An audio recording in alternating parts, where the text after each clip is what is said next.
Bonjour à toutes et à tous, toujours un plaisir de vous retrouver par ici les midis. Nous sommes mercredi et par ici, les mercredis, nous parlons essentiellement entrepreneuriat, économie, puis art déco.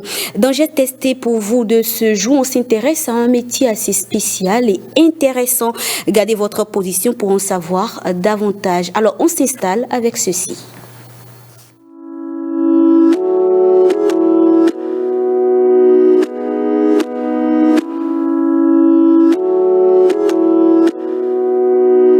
Je rentre tard, je le dis pas. Je suis pas très loin en bas du bloc. Nos sentiments sont condamnés. Je vends 10 balles en bas du bloc. Ici pas d'hirondelle, c'est les balles qui sifflent. Pardonne-moi ma belle, je t'emmène loin d'ici. Le bitume nous tue, j'entends les balles qui sifflent. Pardonne-moi ma belle, je t'emmène loin d'ici. Je traîne la nuit gantée. Je me sens menacé. J'aime tes conseils. T'es ma dulcinée. Joli bébé, ma douce. Je te donnerai mon cœur sans souci. Joli bébé, ma douce. Je te donnerai mon cœur sans souci. Je te le donnerai de toute façon, y'a que toi dans mes pensées. L'impression que je suis bloqué, mon passé me rattrape. Dis-moi à qui la faute. Y'a que toi dans mes pensées. T'as pas lâché l'affaire, tu seras la merde. Mais même toi t'es pas comme les autres. Coco, Chanel, Louis Vuitton, j'arrive comme un coup d'état. Monnaie, je dois faire everyday. Pour toi, je serais obligé de t'aimer en faisant attention. Tu me trompes, je deviens assassin. Le vrai qu'une irritation, ça va finir en pension. Elle critique mon train de vie, dit que je suis criminel. Quand elle sort le samedi, je me sens privé d'elle. Je suis dans les affaires arbées, j'ai ça dans les veines. Je suis dans les bails arbés, je suis dans les bails arbés. Je suis dans la zone bébé, tu le savais depuis longtemps. J't'avais dit qu'on ferait pas semblant. J'suis dans la zone bébé, mais c'est plus comme c'était. Joli bébé, ma douce. Je te donnerai mon cœur sans souci. Joli bébé, ma douce. Je te donnerai mon cœur sans souci. Je te le donnerai de toute façon, y'a que toi dans mes pensées. L'impression que je suis bloqué, mon passé me rattrape. Dis-moi à qui la faute. Y'a que toi dans mes pensées. T'as pas lâché l'affaire, tu seras la merde. Mais même toi t'es pas comme les autres. Je suis dans la zone bébé. Joli bébé de NASA en featuring avec Niska. Je pense qu'il y a quelqu'un sur ce plateau qui aime particulièrement ce morceau. Hein. Mais attendez que je vous annonce Ariane Da Silva. Parce qu'à chaque fois que j'écoute ce morceau, déjà Ariane, bonjour. Bonjour, j'espère que ça va. Ça va bien. À chaque fois que j'écoute ce morceau, je me souviens tout simplement d'une confidence. Je ne vais pas révéler la confidence par ici, de Ariane Da Silva. Et depuis ce temps, j'ai compris que tu aimes particulièrement. En fait, c'est une magnifique chanson. C'est-à-dire que il suffit juste que tu te retrouves dans une situation ou dans un état donné, que tu écoutes ça et puis ça te détend, ça te met bien. Donc vous aimez bien. Mais attends, 24/24. Monsieur Tonon, pour le plaisir de Ariane Da Silva, on va réécouter légèrement un extrait de Joli Bébé. Surtout la fin. Hein. Surtout la fin. Elle a en plus de préférence. Joli bébé, ma douce. Je te donnerai mon cœur sans souci. Je te le donnerai de toute façon, y'a que toi dans mes pensées. L'impression que je suis bloqué, mon passé me rattrape. Dis-moi à qui la faute. Y'a que toi dans mes pensées. T'as pas lâché l'affaire, tu seras la merde. Mais même toi t'es pas comme les autres. Ariane Da Silva, tu as une préférence. Mon cœur. Oui, je t'écoute. Et après Non, on s'en arrête là pour l'instant.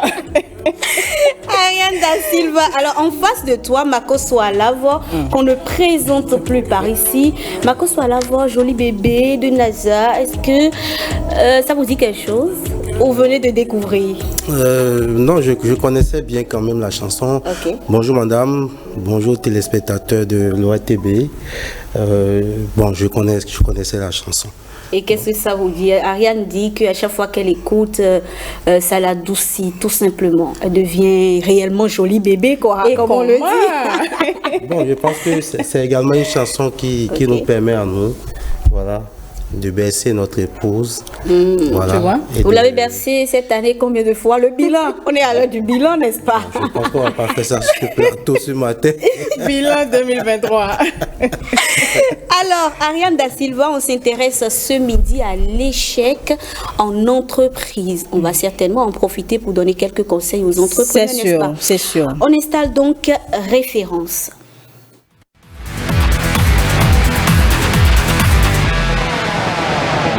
Ariane Da Silva, l'échec en entreprise. Alors, l'échec, c'est un mot qui fait peur aux entrepreneurs. Quand on entend échec, on a l'impression que c'est la fin du monde. Au-delà même de l'entrepreneur. Oui, au-delà même de l'entrepreneur, même à l'école, quand on connaît un échec, c'est compliqué. On pense que la vie se termine. Ça se limite à ça. Tu t'imagines, tu vas au bac, tu échoues, tu te dis, ben, c'est foutu, quoi. J'ai foutu en l'air ma vie. Alors qu'en quand quelqu'un te dit non, l'échec n'est pas fatal. Il t'énerve. La personne t'énerve tellement, tu te dis, ok, mais pourquoi je ne réussis pas pour après? Et pourquoi c'est pas cette personne-là qui a échoué, c'est moi qui ai échoué? C'est la question que tu te poses en ce moment. Mais aujourd'hui, on va plus se concentrer sur l'échec en entreprise et on va en parler avec Alavor Makosso. Tu as commencé par le présenter. Il est coach en entreprise. Alors, monsieur Alavor, dites-nous comment on peut définir avec des mots simples l'échec? Merci beaucoup. Donc, je pense que lorsqu'on parle d'échec d'une entreprise, on parle de cessation d'activité, on parle de mettre la clé sous la porte, on parle d'une activité économique qui a bien démarré, mais qui un matin, voilà, s'est arrêtée et voilà, qui oblige le promoteur soit à laisser totalement cette idée d'entreprise ou voilà, à retrouver quand même beaucoup de courage pour soit relancer mais autrement. Voilà. L'échec, c'est différent de la faillite ou c'est presque la même chose? Je dirais que l'échec conduit. Ici, c'est vraiment des synonymes, hein, parce que lorsqu'on parle de faillite, on va dire que c'est un échec. Voilà. La faillite est une forme d'échec. Voilà. Mais concrètement, qu'est-ce qui amène les entreprises à l'échec? Pourquoi on connaît un échec en entreprise? Quels sont les facteurs favorisants? Je pense qu'il est important de rester vraiment collé à notre contexte. Je pense que lorsqu'on fait un peu, voilà, je ne vais pas faire les statistiques au Bénin, mais on sait qu'il y a beaucoup d'entreprises mornées, beaucoup d'entreprises qui, au-delà de la deuxième année, ferment. Donc c'est vraiment un enjeu et je pense que c'est une thématique qu'il faut aborder. Donc pour moi, la première chose qu'il faut garder, c'est que l'argent de votre entreprise ne vous appartient pas. Si à la fin de cet entretien, tous ceux qui nous suivent peuvent garder cette phrase-là, je pense que ça va... L'argent de votre entreprise ne vous appartient pas. Parce que dès que vous créez une activité économique, et que vous recrutez une personne, ou que vous avez un fournisseur de matières premières, ou que vous avez quelqu'un qui distribue votre produit, à partir d'un moment donné, vous êtes en plein dans une activité économique et vous donnez plein d'espoir à des milliers de personnes. Donc, si vous gérez mal cette entreprise-là, vous brisez des familles. Vous brisez des familles. Et l'une des règles les plus simples, les plus élémentaires, c'est que l'argent de votre entreprise ne vous appartient pas. Pour rentrer un peu dans les détails, c'est quoi? Je suis entrepreneur, je fais une activité et dès que j'ai des entrées d'argent, voilà, je me permets de régler mes problèmes personnels avec l'argent de l'entreprise. Par exemple, je ne sais pas, je suis là, j'ai envie de m'acheter une nouvelle robe. Je vais prendre dans l'argent de l'entreprise pour m'acheter une nouvelle robe ou pour m'acheter une nouvelle voiture. Voilà. Ou bien, vous le savez bien, au Bénin, on a beaucoup de sollicitations. C'est la famille, c'est un proche qui est dans des difficultés, qui vient vous voir pour prêter un peu d'argent. Voilà. Vous décidez de mettre la main dans l'argent de votre entreprise pour régler son problème. Il ne vous rembourse plus, ça amène des problèmes, ainsi de suite. Mais là, vous tuez votre entreprise. Donc ça, c'est un premier facteur. Voilà. Ça, je démarre ainsi pour rester vraiment collé à notre contexte. Parce que, voilà, si on doit aller dans les règles de l'entrepreneuriat, voilà, c'est tout autre chose. Et je pense qu'ici, sur ce plateau, c'est important de rester collé, voilà, aux problèmes que nos entrepreneurs ont. Voilà. Après, il y a la gestion financière. La gestion financière ici, c'est votre trésorerie. Est-ce que vous enregistrez tout ce qui est entrée et sortie d'argent au jour le jour? Parce que en réalité, ce n'est que cette information-là qui va vous permettre de piloter de façon quotidienne votre entreprise. Donc, si au jour le jour, vous n'écrivez pas, aujourd'hui nous avons vendu ci, nous avons sorti tel montant, tel argent est sorti, vous aurez du mal à piloter votre entreprise. Et lorsqu'on parle d'entrepreneuriat, on parle de planification. Donc vous avez peut-être au début de l'année, on est à la fin de l'année, là il faut faire les bilans. Mais dès qu'on fait un bilan, c'est qu'on se projette sur l'avenir et on planifie. Dans cette planification-là, vous avez décidé de faire un certain nombre de choses.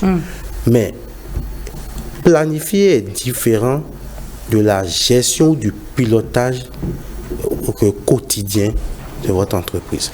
Vous pouvez planifier. Planifier, c'est un peu, voilà, rêver. Vous voyez? Avoir des ambitions. Avoir des ambitions. Donc, à partir d'un moment donné, si vous n'avez pas des informations, en fait, c'est là où, parce qu'après, les gens vont se dire, mais pourquoi il faut enregistrer tout ce que je fais? Il faut enregistrer tout ce que je fais parce que lorsque vous décidez vous voulez prendre une décision, vous ne pouvez pas prendre une décision au hasard. On ne prend des décisions que sur des données, que sur de la statistique. Vous voyez un peu. Donc, si vous n'avez pas des informations, des données, votre décision va être un peu au pifomètre. Vous voyez un peu. Donc, là où on est là, je décide de vendre un produit, je dois faire une étude de marché. L'étude de marché, c'est que vous collectez de la donnée, vous avez de la statistique, vous avez des informations sur le marché qui vous permettent de vous positionner au niveau du marché, de choisir votre segment et ainsi de suite. Donc ici, l'entrepreneur doit au jour le jour faire une gestion quotidienne. Tout à l'heure, vous étiez en train de dire qu'il faut noter tout ce qui entre et tout ce qui sort. Je suppose, par exemple, que j'ai une entreprise, je vends un produit que je dois peut-être aller livrer à quelqu'un ou j'ai besoin de quelque chose en urgence. Je saute sur un Zem, par exemple, et j'y vais, je vais acheter ce dont j'ai besoin, je reviens. Donc, dès que je reviens, je dois noter que j'ai pris Zem, peut-être, je ne sais pas, pour 500 ou pour 300. C'est-à-dire, en fait, il faut tout noter juste dans le détail. Oui, si vous l'avez fait dans le cas de l'entreprise, oui. Si c'est une course personnelle, ça c'est autre chose.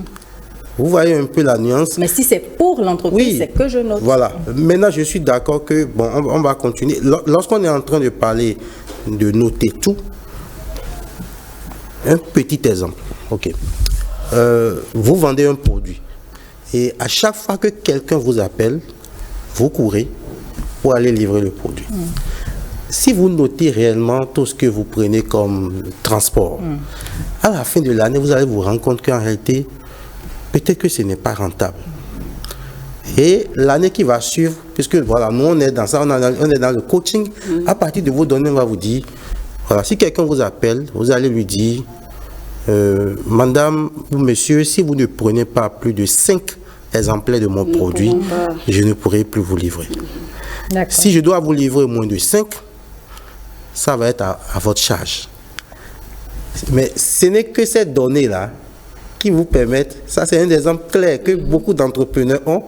Dès qu'on l'appelle, un casier de jus, il peut aller livrer à 10 km, il revient, quelqu'un d'autre l'appelle. Donc à partir d'un moment donné, le transport peut plomber encore sa rentabilité, peut l'empêcher vraiment. Voilà.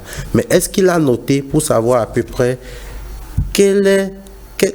combien il a mis dans le transport au cours de l'année ou au cours du mois? Ça lui permet de prendre des dispositions et de dire désormais à tous ceux qui l'appellent pour dire vraiment, si vous ne prenez pas 10, moi je ne peux pas vous livrer. Et c'est maintenant que je comprends certains entrepreneurs quand ils sont exigeants avec nous, parce que c'est déjà arrivé que quelqu'un ait un produit, mette un produit sur le marché, que tu demandes, je sais pas, juste un ou deux, il va te dire non, un ou deux ça ne l'arrange pas, il faut que ce soit à partir de tel nombre pour qu'il puisse te livrer. Ça c'est parce que l'entrepreneur a de la donnée. L'entrepreneur note et s'est rendu compte que dans la livraison ou la vente sporadique d'un article, que ça ne lui permet pas d'avancer. Donc, j'ai parlé d'abord de ce que l'argent d'entreprise ne vous appartient pas. Après, j'ai parlé de la gestion. Et après, je pense qu'il y a la diversification. Aujourd'hui, qui fait que, je le dis toujours, si vous voulez vous lancer dans un service ou dans un produit, et que, entre nous, vous ne vous démarquez pas aujourd'hui, si vous n'innovez pas, laissez quoi. Voilà. Puisque j'appuie beaucoup les entrepreneurs sur tout ce qui est transformation. Quand un entrepreneur vient me voir pour dire je vais faire du jus d'ananas, je dis non, moi je n'achète pas. Je ne vais pas vous Pourquoi? Parce qu'il y en a déjà trop sur le marché. Il y en a trop. Mais s'il apportait une innovation, voilà. quelque chose donc, de plus. S'il apporte quelque chose de plus, voilà, il pourra se positionner. Vous voyez un peu. Donc, si vous démarrez une activité que vous êtes perdu dans la masse de tout ce qu'il y a comme produit déjà, voilà. Et c'est là où la méthodologie de création d'entreprise elle est importante parce que il faut une étude de marché. Il faut avoir après un plan d'affaires. Et dans le plan d'affaires, il y a 3 grandes parties. Il y a l'étude de marché avec le marketing, tout ce qui est stratégie de vente de l'entreprise, de vente des produits ou du service de l'entreprise. Après, il y a tout ce qui concerne, si par exemple vous êtes dans la transformation, il y a tout ce qui concerne, nous on appelle ça les 5 M, donc la matière première, le matériel, c'est-à-dire les équipements, le milieu, donc l'unité de transformation. On va vous conseiller également sur tout ce qui concerne la méthode, le process de fabrication. C'est sûr qu'on aura une autre émission qui sera consacrée à la conception de quand par exemple je veux créer une entreprise, comment je m'y prends. Donc c'est sûr que ça va être avec Monsieur Alavant. Mais très rapidement, avant qu'on ne se quitte, quand je connais un échec en entrepreneuriat, en entreprise, comment je fais pour me relever? Est-ce que ça doit être une fin en soi, un échec en entreprise? C'est important de savoir que les entrepreneurs à succès sont ceux qui ont connu le plus d'échecs. Voilà. Donc, peut-être c'est la deuxième phrase que ceux qui nous suivent doivent garder. Ils doivent savoir que ce n'est pas parce qu'ils ont échoué, ce n'est pas parce que leur première idée d'entreprise n'a pas marché que c'est fini. En réalité, à partir de cet échec, ils ont capitalisé un certain nombre de choses qui va certainement leur permettre, lorsqu'ils vont relancer une deuxième idée, de ne plus commettre les mêmes erreurs. Donc pour moi ici, il ne faut pas penser que l'échec est une fatalité et que aujourd'hui, voilà, connaître un échec est vraiment bien pour relancer 2, 3, 4 entreprises, mais il faut suivre maintenant la méthodologie, la procédure pour être sûr qu'on ne va plus échouer encore. Voilà. Merci, Monsieur Alavant. C'est moi. Ariane Da Silva, merci également. J'espère que les entrepreneurs ont retenu quelque chose. C'est sûr, c'est sûr, c'est sûr.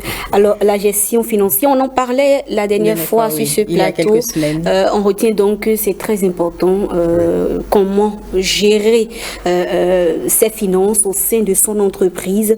Aussi, se focaliser sur les réalités quand on est dans le contexte béninois, bien sûr. Je suis en train de faire le récap de tout ce que j'ai retenu de cet entretien. On retient en tout cas une phrase pour conclure. L'argent de votre entreprise ne vous appartient pas. On a dit de votre entreprise. Donc c'est pour l'entreprise. C'est pour l'entreprise. C'est vous qui avez investi dans l'entreprise, mais c'est pour l'entreprise. C'est pour l'entreprise, voilà. Merci beaucoup à vous, Monsieur Alavant, mais je ne vous libère pas pour autant. Vous êtes d'accord avec moi que qui parle d'entrepreneuriat, entreprise, parle forcément également d'économie, puisqu'on a d'ailleurs parlé là maintenant de la gestion financière au sein des entreprises. On découvre donc un autre concept aujourd'hui dans ECHO.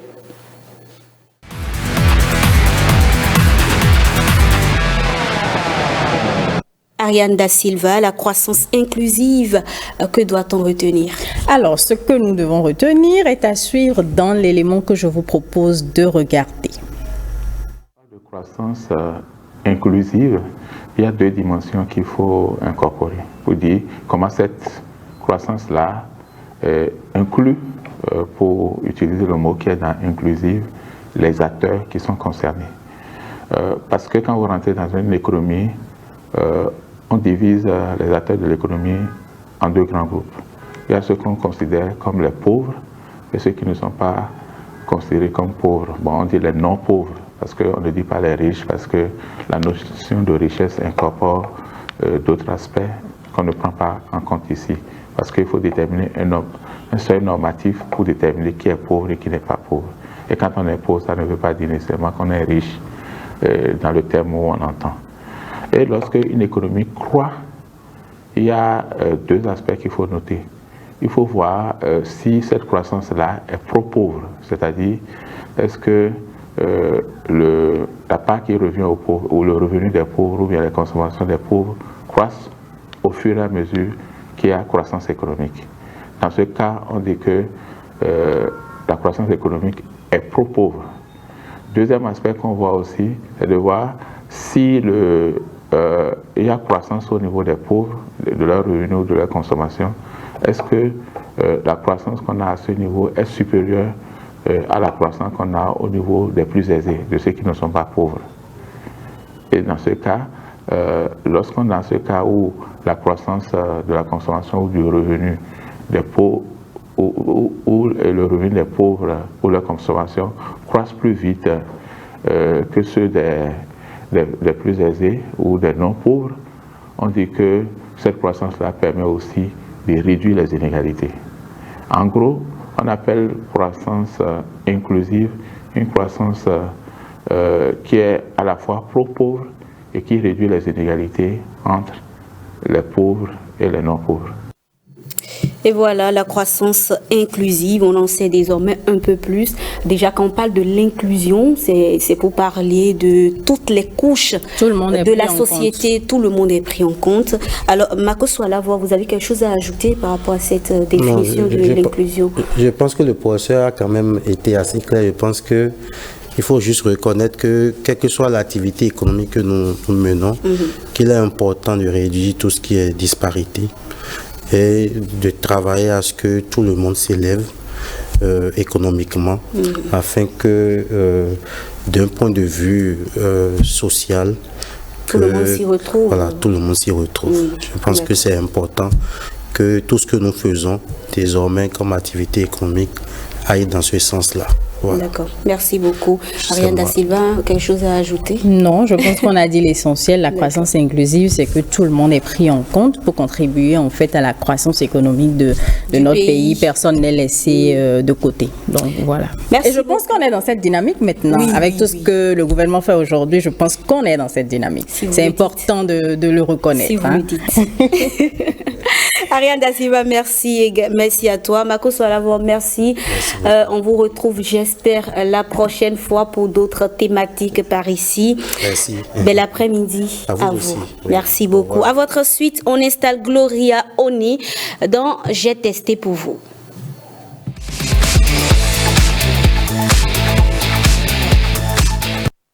Gloria Oni, merci de vous installer.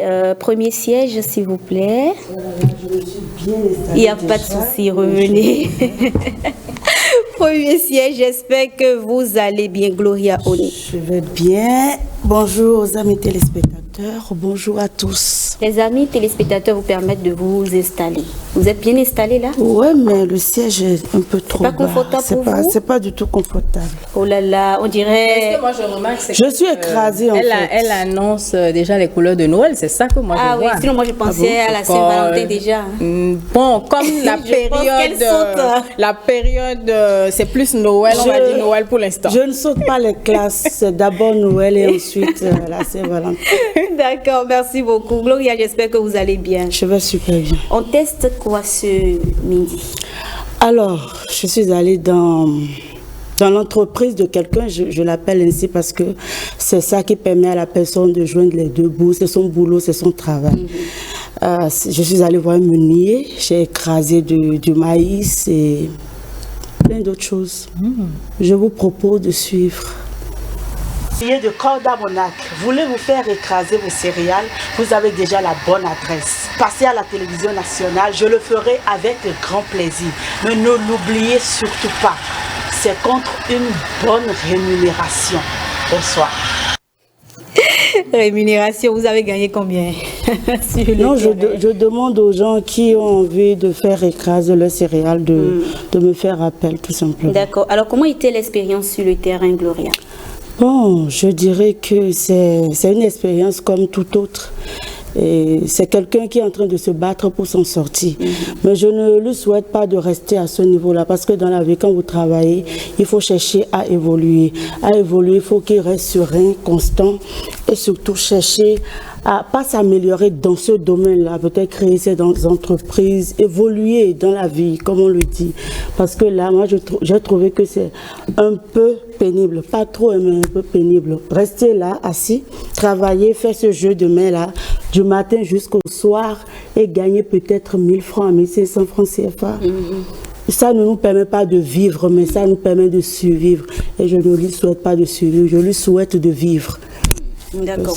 Pour ma part, ce type de moulin à céréales, je me demandais si ça existe encore. Ben oui, ça existe. C'est bien d'en revoir Ariane Da Silva. Qu'est-ce que tu penses de ce test-là? C'est vrai que Gloria disait qu'il faut qu'il évolue. Oui, évoluer, il peut évoluer dans le sens de penser autrement et peut-être créer lui-même moderniser, créer lui-même d'autres moulins, plusieurs moulins. Et comme ça, il devient un chef d'entreprise. Parce que qu'on le veuille ou non, on va manger la pâte. Hein. C'est clair. On en a besoin. On ne peut pas ne pas manger la pâte. Donc, aujourd'hui, est-ce qu'il n'y a pas d'autres types de moulins, on va oui, dire, je crois qu'il y a des moulins à courant. Voilà, les moulinettes.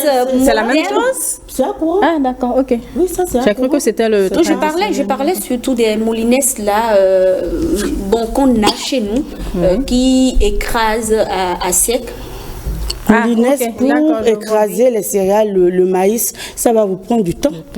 Parce qu'une mesure, 2 mesures, je ne crois pas que ça puisse se faire dans le temps. Non. C'est vrai. Mais en même temps, ce genre de personnes, on ne devrait pas les dévaloriser. Parce que dans la vie, il n'y a pas de saut métier. Pas du tout. Moi, je trouve que c'est très noble d'accepter de se sacrifier. Attention, ne pensez pas que je l'ai dévalorisé. Non, je ne dis pas. C'est d'ailleurs pourquoi je suis allée le voir. Parce qu'il y a des gens dans notre société qui dévalorisent ce genre de personnes. Exactement, et c'est pas bien. Donc, c'est peut-être l'occasion de revenir là-dessus pour leur demander de ne plus les dévaloriser, parce que qu'on le veuille ou non, c'est un métier comme tout autre. Et s'il pense bien, comme on disait, c'est sûr qu'il va créer, je sais pas, d'autres... il va trouver la façon, de moderniser son affaire, oui. Exactement. Et l'autre chose, moi, ça me rappelle l'histoire de ce monsieur que j'ai rencontré et que j'ai même enregistré, je ne sais plus combien de temps, ça doit faire quand même longtemps maintenant, qui est meunier.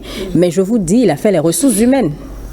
Il a fait les ressources humaines et il a ses diplômes et pourtant il est meunier. Et aujourd'hui, il assume, il gère sa petite entreprise avec sa famille et tout. C'est vrai qu'il a essayé de moderniser un peu, mais c'est pour tirer comme conclusion que qu'on le veuille ou non, c'est un métier. C'est vrai qu'on ne rêve pas forcément de le faire, mais c'est un métier comme tout autre. Ce que je disais, peut-être qu'Ariane n'a pas bien compris, c'est que je lui demande de travailler pour acheter ses propres moulins. Je ne dis pas non.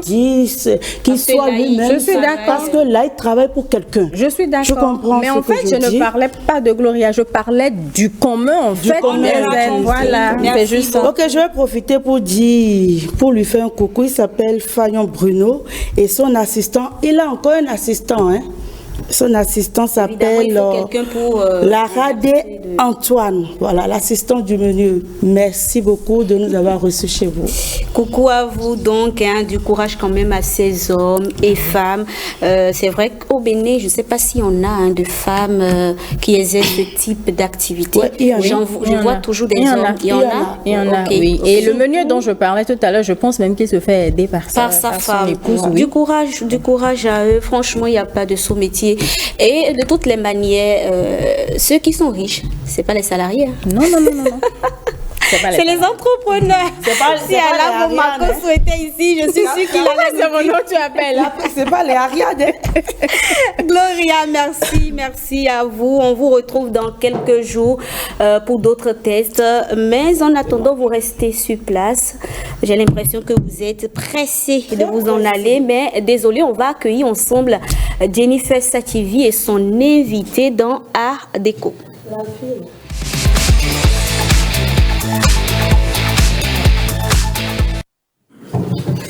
Quand vous allez finir, vous allez me demander alors de poursuivre. Vous avez fini? Nous avons fini, Rebecca. Après avoir parlé 2 semaines successivement de l'art, Pitié sur nous maintenant. Elle a voulu ce midi faire un clin d'œil à la décoration. Parce que la période s'y prête. Bonjour Rebecca, bonjour Ariane, bonjour Gloria, bonjour chers téléspectateurs, parce que la période s'y prête. Nous sommes en période de fête. Vous aimez les décorations? Qui aime Noël ici? La question s'adresse à qui? À tout le monde. Rebecca, vous aimez Noël? C'est moi, je pose les questions. Répondez, chers amis, vous aimez la déco? À ton avis? Je pense que oui, je pense que peut-être non. Voilà. Non. Je dis Rebecca, Ariane ne doit pas aimer Noël. Tu sais pourquoi? Tout à l'heure, je lui ai demandé si elle a des bonbons à m'offrir. Elle dit non, toi tu es une grand-mère. Tu ne peux pas aimer les bonbons. Mais écoute, c'est normal, ça n'a aucun lien avec Noël. Même les grand-mères aiment Noël, la magie de Noël. Moi, c'est ce que j'aime particulièrement. Ça se voit. Et je ne sais pas, quand on met les décorations, les petites guirlandes, quand on était, je dirais petit, on était un peu fiévreux. Donc on va parler de ça aujourd'hui. Je crois qu'il y a des personnes qui commencent déjà à décorer soit leurs entreprises, soit leur salon, soit leur atelier ou autre. Et nous en parlons bien sûr avec Madame Bénédicte Adjaï. Bérénice Adjaï, toutes mes excuses. Alors, vous êtes décoratrice événementielle. Nous allons parler de la décoration des fêtes avec vous. Déjà, est-ce que c'est la période? Nous sommes en décembre. Est-ce qu'on peut déjà commencer à décorer les salons, les entreprises, etc.? Bonjour, chère madame. Bonjour, chers téléspectateurs. Oui, bien sûr, on peut déjà commencer par décorer les maisons et les entreprises. À partir du 15 décembre, déjà, on commence déjà les décorations de Noël et puis de fin d'année. On combine les deux décorations à la fois. D'accord. Est-ce que les décorations de Noël sont différentes des décorations de fin d'année? Parce que je vois des petites boules, des étoiles, des sapins, etc. Est-ce qu'il y a des décorations propres pour Noël et pour la fin d'année, ou est-ce qu'on y va avec les deux? On y va avec les deux. On mélange les deux souvent. La fin d'année n'a pas de décoration. D'accord. C'est à cause de la Noël qu'on fait la décoration de la fête de fin d'année aussi. Alors, quels sont les types de décorations qu'on a et qu'est-ce que ça apporte au salon, à l'atelier, à l'entreprise? Les types de décorations qu'on a. Oui, parce que vous avez des échantillons. J'ai amené beaucoup. Ah, d'accord. J'espère que vous allez nous distribuer. Voilà, nous avons une cloche. Oh là là. J'ai envie de chanter Jingle Bell. Les guirlandes. Le micro est devant toi. Les boules. Voilà, nous fêtons déjà sur ce plateau. Ça a une forme de... On a besoin de sapin aussi, mais j'ai pas pu emmener un sapin. Un sapin, bien évidemment. On décolle on peut le placer comme ça. Mais c'est joli quand même, aussi comme ça. Ariane ne fait non. Non. Non, s'il te plaît, non. Moi, je préfère que tu décores en fait ta chambre avec. Oui. Ça, c'est moi, c'est mon point de vue. C'est magnifique, plusieurs couleurs. Ariane dit Voici les guirlandes. Dès qu'on voit ça déjà, on sait que la fête est là. Qu'on place au plafond. Bien entendu. Des rubans qu'on peut mettre sur les photos.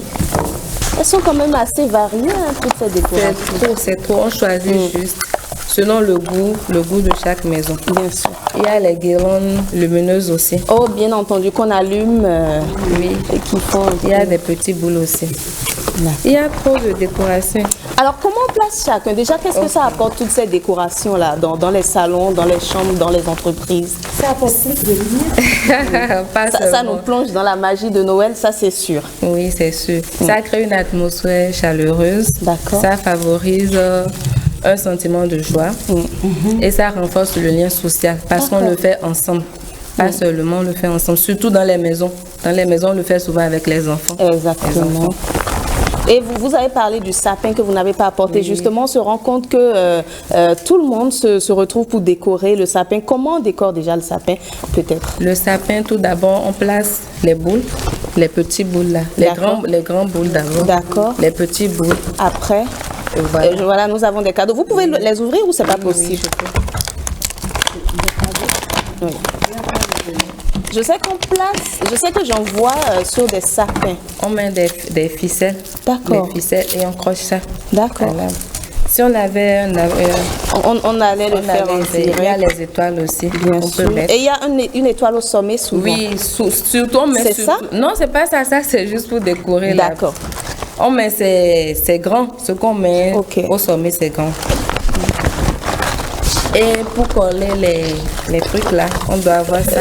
Tout ce qui brille là. Oui, on doit avoir un pistolet à colle. Ah, et d'accord. la colle. D'accord, c'est tellement joli. Voilà. Et des rubans aussi. Vous pouvez avoir des rubans pour faire des nœuds. Des nœuds, coller ça aussi. Bien sûr.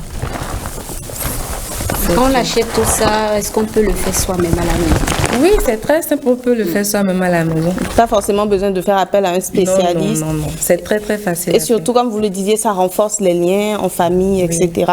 Mais est-ce qu'on doit mettre tout ça? Est-ce qu'on peut mettre tout ça? Est-ce qu'il y aura ce charge? Est-ce qu'on peut opter pour ceci, par exemple, ou juste un sapin? Ou est-ce qu'on peut tout mettre, histoire de créer une ambiance? On peut opter pour le simple ou le complexe. Le complexe, c'est-à-dire tout ce qu'il y a sur ce plateau? Ça va être surchargé? Non, pas surchargé. On sait comment on le fait. Ça ne sera pas surchargé, mais joli. D'accord. Alors, est-ce que les décorations doivent être différentes de ce qu'on fait à la maison, doivent être différentes de ce qu'on fait au boulot, par exemple? Oui, on ne peut pas faire tout ce qu'on fait à la maison. Est-ce que ça, on peut faire au boulot? Oui, on peut le faire. C'est possible. Oui, dans les salles de conférence. Ah, d'accord. On peut le mettre dans les salles. Ça, c'est pour les salles de conférence. Et à la maison, c'est peut-être pour le salon ou pour la cuisine? Le salon et la porte. Et à l'entrée. On peut le mettre à l'entrée. Ok, d'accord. Ben, voilà, Noël en couleur, j'ai envie de dire. Et ça, on les place uniquement sur les sapins parce que je vois, on attache parfois les boules qui descendent. On peut mettre des ficelles et coller au plafond. D'accord. C'est très joli comme ça. Comme on en voit d'ailleurs à l'écran. Exactement. Oui. Une petite voiture. Est-ce qu'on peut les mettre dans les voitures également? Vous allez voir au moins pour conduire. Non, mais obligé de nous dire que tu viens d'Atiémé. Ah, Atiémé, on adore les garnitures. Tu vois comment c'est brillant. Donc, on veut bien en abuser. Ariane Da Silva, si on installe tout ça devant toi et après on récupère, ben, ça va être compliqué. Ça va être compliqué pour toi. Mais est-ce qu'on peut quand même se passer de la décoration ou est-ce que c'est, je dirais, indispensable pour que la fête soit belle? Je dirais que c'est indispensable. Mais nous fêtons parfois dans une maison vide, sans rien. La décoration ne coûte plus rien maintenant. On peut faire la décoration d'une maison avec 5 000 francs. Ah, d'accord. Payer l'essentiel. Oui. On trouve l'arbre de Noël à 1 500 francs. D'accord. Ok. Et est-ce qu'il y a d'autres... Est-ce qu'on peut utiliser peut-être des objets qu'on a l'habitude d'utiliser au quotidien et en faire des décorations? Ça arrive? Mais la couleur, vous voyez la couleur? Les couleurs qui sont là, c'est les couleurs de Noël. Bleu, de Noël et de fin d'année. Ok, donc ce sont les couleurs aussi contribuent à apporter cette atmosphère en question. Oui, ça contribue. Mais dans une maison où peut-être on n'a pas d'enfants, est-ce que on peut se le permettre juste soi-même? Oui, on peut donc se le permettre. Vous décorez votre chambre pour les enfants? Parfois, les enfants aiment plus la décoration. Il faut se faire plaisir. Parfois, non, peut-être les grandes personnes ont tellement de préoccupations. Que les célibataires ont des problèmes alors. Mais non, mais vous savez, peut-être les personnes célibataires sont tellement occupées qu'elles n'ont pas vraiment le temps de se soucier d'une quelconque. Moi, j'adore les décorations. Moi, ça continue de me donner des palpitations à chaque fois que j'en vois. Ça me donne chaud au cœur. Ça se voit parce que depuis là, vous manipulez les guirlandes. Et n'oublions pas que c'est sous l'arbre de Noël qu'on met les cadeaux pour les enfants. Bien sûr. Donc surtout, il faut avoir l'arbre de Noël chez soi. Quand on a des enfants. Mais ça, c'est pas valable pour tous les foyers parce qu'il y a des foyers qui n'ont pas ces moyens-là.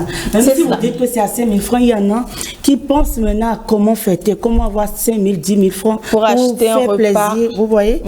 Donc, c'est pas... Dans ce cas, est-ce qu'il y en a de toutes les bourses? Vous avez parlé de 1 500. Oui, on peut prendre ces guirlandes pour faire l'arbre de Noël. D'accord. Et quand on n'a pas l'arbre de Noël, est-ce qu'on peut les attacher dans la chambre? Si, on peut les attacher ou bien faire des nœuds. Ben, c'est ce qu'on faisait chez moi. C'est ce qu'on faisait chez moi, mais il y avait l'effet. Vous faites des nœuds comme ça? Non, il y avait l'effet. Oui. On était aujourd'hui, on va dire, pourquoi aujourd'hui on n'adapte pas la fête de Noël à nos réalités à nos réalités. Quand je parle de réalité, je parle de réalité africaine à travers des tissus. Vous voyez, on peut fabriquer nos guirlandes, notre propre décoration à partir de nos tissus et autres. Bien, c'est pas possible. Parce que même aujourd'hui, l'arbre de Noël, on en voit même en bois. Bien sûr, et décoré avec du bois. Est-ce que vous pensez que c'est faisable? Oui, c'est faisable, mais ça va devenir cher. D'accord. Parce que les Oas étrangers coûte plus cher. nous apportent plus de flou-flou, des trucs jolis, mais moins chers. Les gens vont préférer plus ce qui vient d'ailleurs. C'est toujours comme ça. C'est toujours comme ça. Jennifer, c'est fini? Oui, c'est fini. Sinon, on peut en parler longtemps encore. Non. Vous êtes emballés, ça se voit, mais il est l'heure. Tout à fait. Merci beaucoup, Bérénice Adjaï, pour ces détails concernant la décoration en période de fête. Nous y sommes d'ailleurs dans quelques jours. L'enfant Jésus va célébrer son anniversaire avec à ses côtés tous les fidèles chrétiens du monde entier. Je suppose que vous êtes tous chrétiens sur ce plateau, n'est-ce pas? Ariane da Silva, oui. Bérénice, Jennifer, Gloria, vous êtes tous chrétiens, n'est-ce pas? Alors, d'accord. De toutes les manières, la fête, elle concerne tout le monde. Ariane, les cadeaux de la princesse sont déjà achetés? Ah, ça c'est un budget, hein? Parce que quand tu vas sur le marché de jouets aujourd'hui, mais attends, Rebecca, c'est pas ce qu'on est en train. Les enfants sont exigeants. Ah, oui. Tu t'imagines, même à leur jeune âge, ils savent déjà qu'ils veulent ci, parce qu'ils ont vu ça à la télé, ils veulent ça. Il faut jamais commettre l'erreur en cette période d'amener un enfant, même si l'enfant n'a pas encore 3 ans, ne l'amène jamais sur un marché de Noël. Il faut l'acheter pour aller lui remettre à la maison. Il faut bien acheter, l'emballer, aller lui donner. Merci à vous, chers amis, pour la présence. J'espère que la fête se prépare très bien chez chacune de vous. Ah oui, ça va. Super. Ah bon? Ça va. Ok. Alors, avant de se quitter, je vais vous faire profiter de ce morceau. Je suis sûre que vous allez l'adorer. On y va avec la complicité de la régie. Monsieur Tolon. Aux mariés, je les souhaite beaucoup de bonheur, beaucoup d'enfants. Félicitations aux mariés, tous ces félicitations aux mariés. Je suis content pour eux. Tomeli, vraiment toujours souhaiter bien au bonheur. Ah oui, je suis heureux d'être là. Enfin, on est heureux d'être là. Moi, je vais faire un petit peu mon tour.